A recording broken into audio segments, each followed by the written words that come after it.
விண்ணரசு கடலில் வீசப்பட்டு எல்லா வகையான மீன்களையும் வாரிக்கொண்டு வரும் வலைக்கு ஒப்பாகும். வலை நிறைந்ததும் அதை இழுத்து கொண்டு போய் கரையில் உட்கார்ந்து நல்லவற்றை கூடைகளில் சேர்த்து வைப்பர், கெட்டவற்றை வெளியே எறிவர். இவ்வாறே உலக முடிவிலும் நிகழும்.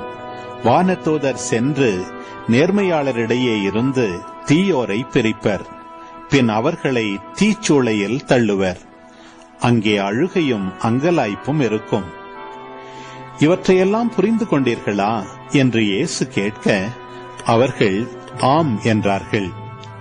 பின்பு அவர், ஆகையால் விண்ணரசு பற்றி கற்றுக்கொண்ட எல்லா மறைநூல் அறிஞரும் தம் கருவூலத்திலிருந்து புதியவற்றையும் பழையவற்றையும் வெளிக்கொணரும் வீட்டு உரிமையாளரைப் போல் இருக்கின்றனர் என்று அவர்களிடம் கூறினார். இவ்வோமைகளை இயேசு சொல்லி முடித்த பின்பு அவ்விடத்தை விட்டு சென்றார்.